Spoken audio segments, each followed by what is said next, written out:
आज हम लोग जो देखेंगे वो है evolution of atmosphere and hydrosphere. इससे प्रीवियस वीडियो जो थी उसमें हमने देखा था कि जो लिथोस्फेयर है, ठीक है, वो उसका कैसे इवोल्यूशन हुआ था। अब आज हम देखेंगे इसमें कि एटमॉस्फेयर और हाइड्रोस्फेयर इनका इवोल्यूशन कैसे हुआ। ठीक है, सो मैं इनको अपने नोट से पहले पढ़ाऊंगी, उसके बाद आप लोग ये पैराग्राफ यहाँ से रीड कर लेना। ठीक है, उसके बाद इसमें जो टॉपिक है आपके पास वो एक जियोलॉजिकल टाइम स्केल है। ठीक है, इसके ऊपर तो पूरी एक अलग से बनेगी वीडियो, सो इसको अभी छोड़ देना है यहाँ पे। ठीक है, उसके बाद ये नीचे जो गिवन है ये भी आपका वही टॉपिक है। उसके बाद जो छोटा सा टॉपिक दे रखा है वो है ओरिजिन ऑफ लाइफ के बारे में। ठीक है, तो इसके बारे में मैं आपको थोड़ा सा पढ़ा दूंगी और जब आपको खुद रीड करोगे तो ये इजीली समझ में आ जाएगा। सो ये चैप्टर आज ओवर हम कर देंगे। ठीक है, तो 2-3 टॉपिक हैं वो सारे फटाफट करते हैं। तो सबसे फर्स्ट जो हमारा टॉपिक है आज का वो है evolution of atmosphere and hydrosphere. तो सबसे पहले हम लोग देखेंगे कि जो हमारा एटमॉस्फेयर है उसका इवोल्यूशन कैसे हुआ। जो आज की हमारी प्रेजेंट डे में जो हमारा अर्थ का एटमॉस्फेयर है उसमें सबसे ज्यादा हमें क्या देखने को मिलती है, नाइट्रोजन और ऑक्सीजन। बट पहले ऐसा नहीं था। तो जो ये एटमॉस्फेयर कैसे इवोल्व हुआ इसको अगर हमें देखना है तो इसके लिए हमारे पास 3 स्टेजेस हैं, वो हम लोग पढ़ेंगे कि किस किस तरह से जो हमारा एटमॉस्फेयर का एवोल्यूशन जो है वो हुआ है। फर्स्ट पॉइंट क्या है कि loss of primordial atmosphere. Primordial atmosphere का मतलब क्या है कि जो हमारी अर्थ जो थी उसमें जो सबसे पहले जो एटमॉस्फेयर था ना उसमें हाइड्रोजन और हीलियम सबसे ज्यादा अमाउंट में प्रेजेंट थी। जैसे कि आज नाइट्रोजन और ऑक्सीजन है, उसी तरह से पहले जो है हाइड्रोजन एंड हीलियम जो है वो लार्ज अमाउंट में प्रेजेंट थी।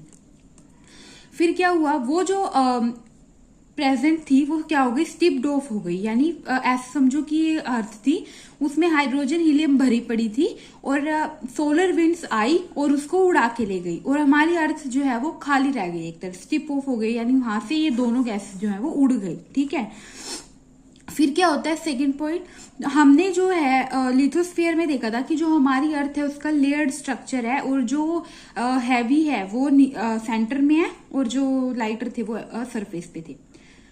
और हमने देखा था सरफेस पे थोड़ा टेम्परेचर कम होता है बट हमारी अर्थ के अंदर जो है वो टेम्परेचर बहुत ज्यादा होता है, हॉट होती है वो अंदर से। हॉट इंटीरियर जो था अर्थ का उसकी वजह से भी हमारा एटमॉस्फेयर जो है वो इवोल्व हुआ। कैसे, जो कोई भी हॉट चीज होती है उसमें से क्या जब वो ठंडा होती है, कोई भी गर्म चीज जब ठंडी होती है तो उसमें से कुछ गैसेस निकलती हैं और कुछ वाटर वेपर निकलता है। ठीक है, तभी वो ठंडी होती है ना। गैसेस एंड वाटर वेपर उसमें से रिलीज हुए जब अर्थ का इंटीरियर जो ठंडा होना उसने स्टार्ट किया। इंटीरियर जो है वो solid interior of solid earth, तो उसमें से क्या निकले, गैसेस निकली और वाटर वेपर निकला। इसको ही हम डी गैसिंग बोलते हैं। यहाँ पे क्या हुआ, डी गैसिंग हुआ। यानी क्या अभी तक हमने क्या देखा कि सबसे पहले जो हाइड्रोजन हीलियम प्रेजेंट थी वो सोलर विंड उनको उड़ा के ले गई। उसके बाद जो हमारे अर्थ का इंटीरियर है वो हॉट होता है, तो जो वो ठंडा होना उसने स्टार्ट किया तो उसमें से कुछ गैसेस और वाटर वेपर रिलीज हुए। अब खुद सोचो ये जो रिलीज हुई ये कहाँ जाएंगे, एटमॉस्फेयर में ही तो जाएंगे, वहां पर जाके गैसेस इकट्ठी हो गई। तो कुछ ऐसे हमारा एटमॉस्फेयर बना होगा। ठीक है, थर्ड पॉइंट क्या कहता है, composition of atmosphere was modified by the living world. यानी एटमॉस्फेयर बना बट यहाँ पर लिविंग वर्ल्ड यानी कि जहां पे हम रहते हैं तो यहाँ पे जीवन जो है वो किस तरह से आया होगा। उसके लिए क्या माना जाता है कि फोटोसिंथेसिस की प्रोसेस हुई होगी। यानी पेड़ पौधे पहले आए होंगे, तो वहां पे पेड़ पौधे आए होंगे, वो कार्बन डाइऑक्साइड को लेते हैं और ऑक्सीजन रिलीज करते हैं। इस तरह से हमारी जो एटमॉस्फेयर में ऑक्सीजन बढ़ गई होगी। ठीक है, ऐसा माना जाता है। ये था आपके पास 3 पॉइंट कि जो हमारे अर्थ में एटमॉस्फेयर है उसका इवोल्यूशन कैसे हुआ। अब जो एटमॉस्फेयर है और जो हाइड्रोस्फीयर है दोनों जो है आपस में इंटर रिलेटेड है। कैसे इंटर रिलेटेड है वो अब हम देखते हैं। हम ये देखेंगे कि जो हमारी अर्थ है उस पर वाटर कैसे आया। ठीक है, how did water came on earth. देखो यहाँ पे डी गैसिंग हो रहा था, जहां पे सेकंड पॉइंट में हमारे पास अर्थ क्या हो रही थी, कूल हो रही थी। ठीक है, ठंडा हो रही थी और कॉन्टिन्यूसली वोल्केनो भी बहुत ज्यादा एरप्ट हो रहे थे, क्योंकि हमारी अर्थ के अंदर गर्मी ही इतनी थी, ठीक है। तो जो वोल्केनो थे वो भी बहुत ज्यादा फट रहे थे।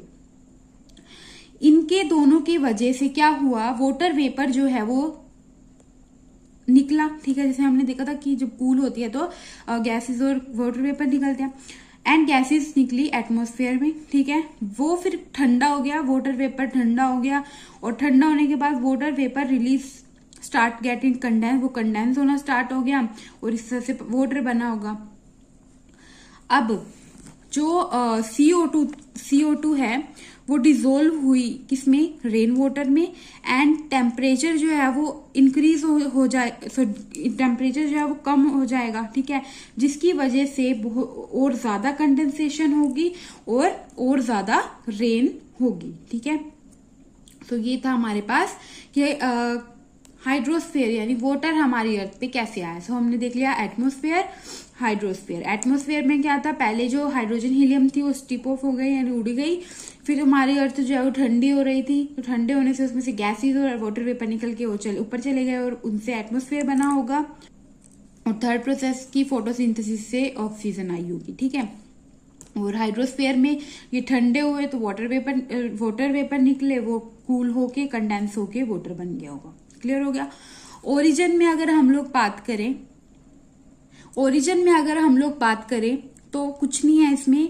देखो, modern scientist refer as a kind of, उन्होंने एक मॉडर्न साइंटिस्ट जो उन्होंने ये बोला कि कुछ केमिकल रिएक्शन हुई होगी which first generate complex organic molecule, कुछ रिएक्शन हुई होगी जिसकी वजह से एक ऑर्गेनिक मॉलिक्यूल जनरेट हुआ होगा और वो असेंबल होके, ठीक है, वो खुद का डुप्लीकेट बनाया होगा, ठीक है। तो इस तरह से जो हमारी अर्थ पे है लाइफ आई होगी। और इसमें आप लोग ये भी देखेंगे कि जियोलॉजिकल टाइम स्केल के अकॉर्डिंग भी सबसे पहले जो आया था अर्थ पे वो क्या था, यूनिसेलुलर बैक्टीरिया था। फिर उसमें कुछ चेंजेस होते गए और फिर उससे क्या बन गया, मॉडर्न मैन। जब आप जियोलॉजिकल टाइम स्केल पढ़ेंगे तो उसमें आपको समझ में आएगा कि कैसे कैसे लाइफ जो है वो अर्थ पे आई। तो ये टॉपिक अगर आप लोग उसको देख लेंगे, पहले समझेंगे ना अगर जियोलॉजिकल टाइम स्केल को, तो इजी समझ आ जाएगा। बस अभी के लिए इतना याद रखो कि कोई रिएक्शन हुई होगी जिसकी वजह से कोई ऑर्गेनिक मॉलिक्यूल जनरेट हुआ होगा, वही फिर बाद में असेंबल होके डुप्लीकेट होके उसमें चेंजेस होके ऐसे करके कुछ बन गया होगा, ठीक है। सो ये चैप्टर जो है मेरी तरफ से यहाँ पे ओवर होता है। बस इसमें एक टॉपिक है जियोलॉजिकल टाइम स्केल, जिसको हम आगे पढ़ेंगे, अभी नहीं पढ़ेंगे इसको हम, ठीक है। सो यहाँ तक ये देख लेना, और अगर इसके कोई भी प्रीवियस ईयर क्वेश्चंस होंगे तो वो मैं अलग से एक वीडियो बना के डाल दूंगी इसके, ठीक है। सो इसको आप NCERT से जरूर पढ़ लेना एक बार। सो यहाँ पे चैप्टर ओवर होता है।